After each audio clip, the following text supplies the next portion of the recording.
So you're about to go solar. Well, the inverter you choose can make or break your return on investment, your ability to add a battery later, or even how your system behaves in shade. Now, in this video, you will learn how string, micro, and hybrid inverters work, where each one shines, and how to pick the right option for your roof, your budget, and future plans. I will give you clear recommendations for new installations, tricky roofs, and retrofits with batteries, plus a quick rule of thumb you can use during a solar consultation. Now, if this sounds useful, make sure to stay till the end and let's get right with the video.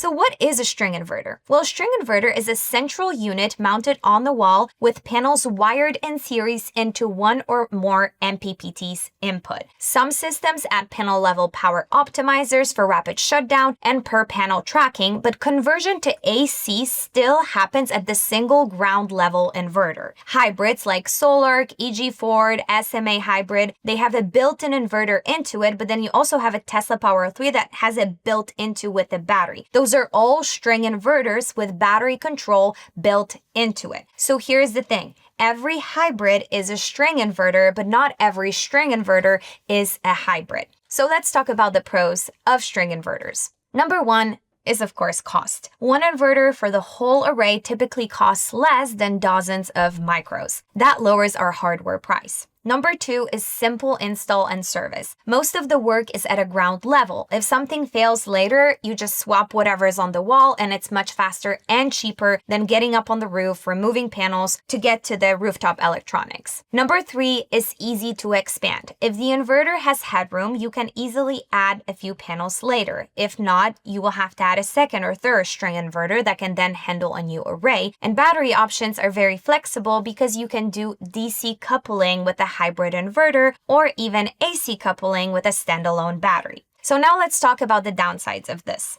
Number one is shade performance. Modern panels have bypass diodes, so one shaded panel does not drag down the entire string. This is a fact, and I have also proven it in my shading test video. Still, very heavy shade or uneven shade or basically just many roof planes will be a little bit more difficult for a string inverter and will leave a few percentage of energy on the table versus micros or optimizers. Number two, and this one is used by all salespeople, it's a single point of failure. If the inverter is down, the whole array is down, and there's more coming later in this video, so keep watching. Number three, limited panel data. So plain string inverter system shows performance by string or MPPT, not by module. So adding optimizers or module shutdown devices brings per panel data at extra cost. But multi-MPPT string inverters can split arrays across roof planes without per panel electronics. For example, Tesla Powerwall 3 has 6 MPPTs, so you can isolate panels into smaller strings to maximize performance, but also increase that visibility that you need. Now let's move on to the micros. So what is a microinverter?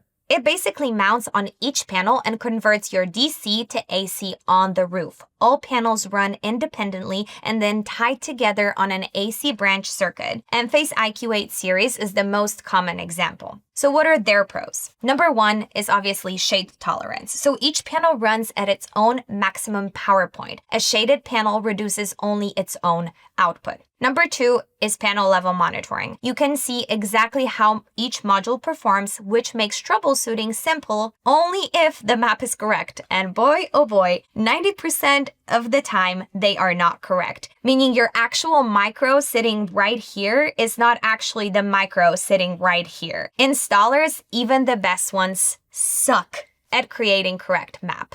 And finally, number three, no single point of array failure. If one micro dies, you lose only that panel until the service takes place. Now let's talk about the cons of micros. Number one, higher upfront cost. One inverter per panel adds hardware and labor. On clear, simple roof, the extra energy harvest is small relative to the extra cost that you end up paying to get those microinverters. Number two is more components on the roof. And this one is like my biggest point. Over the 25 years, more parts can mean more more trips back onto the roof, and a lot of people get surprised when the installers end up charging them for truck rolls since they actually need a roof crew rather than just one person, one technician to get to the ground level and replace a unit on the ground. And finally, expansions and battery limits. So mixing micro generations can be very limited, and oftentimes the older generation units are not even manufactured anymore. We just last week did a job for a homeowner who has failed M250 units, and she was getting a roof replaced with insurance claims, so all the panels were already down and from the roof. She now had to make a decision to either buy 20 new microinverters like IQ8-8s, AP Smart, or do I just go for a string inverter? The string inverter option was much more cost effective, and micros proved to be difficult to replace, so that's what she decided to go with. And then if you want to add a battery to an AC coupled system, you basically always have to AC couple it, and that adds an extra conversion step versus when you DC couple a battery. And finally, what is a hybrid inverter? So a hybrid inverter is a string inverter that also manages the batteries. So it combines the PV inversion and the battery charging all in one unit. So solar can charge storage directly with fewer conversions. Tesla Powerwall 3 is a really good example because it includes an 11.5 kilowatt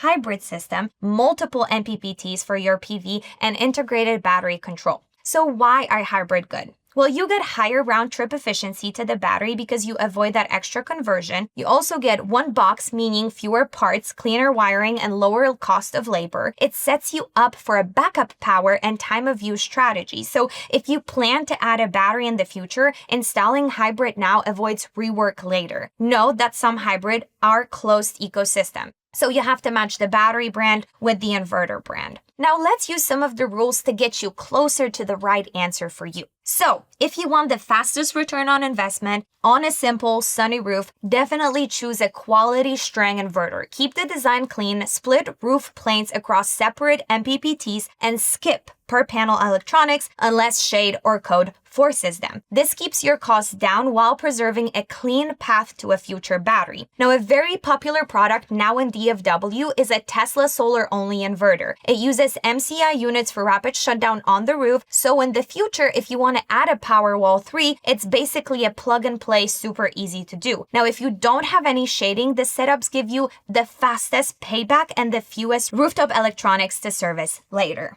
Now, if you know you want to add a battery soon, not just yet, or you want to start with a backup from day one, this is where I would say start with the hybrid inverter system. These combine solar and battery control all in one unit, giving you the best efficient DC coupled simple system with simple wiring and full whole home backup options. Even if you delay adding a battery, your system is already storage ready without needing to install a second inverter later. So what are the good examples? Of course, your EG4 hybrid, Solarc for flexible DIY friendly designs. Then you have your SolarEdge solutions. Now that is good one if you want that panel level monitoring and integrated storage option. And of course, the most popular hybrid is the Powerwall 3. Now this is if you prefer a seamless ecosystem with minimal components with battery built into the hybrid unit already. Now what if you already have solar and want to add a battery backup? Add an AC coupled battery that plays nicely with an inverter system brand that you have. Systems like the Franklin battery with its A-gate controller are designed for good compatibility, so you will avoid touching your existing PV wiring, and it works very well with systems like Enphase, SolarEdge, Estimate, and basically most other inverters. Tesla Powerwall 3 can also be AC coupled into many existing systems when sized and wired correctly. So what if your roof is small, chopped up, or basically has some shade? Well, in that case, go either with microinverters or with a string inverter paired with power optimizers. This lets each panel perform independently and squeezes out a few extra % of energy from shaded or multi-directional roof planes. So for small 5 to 8 kilowatt arrays with panels on multiple orientations, the extra production plus per panel monitoring can be justified for that premium cost. Now for large larger arrays with moderate shade, use a multi-MPPT string inverter and add optimizers only if needed. You will get most of the gain without overloading the roof with electronics. And then for ground mount systems, if you have a lot of space for pergolas, for carports, stick with a string inverter. When you have clear sunlight and excellent airflow, panel level electronics rarely add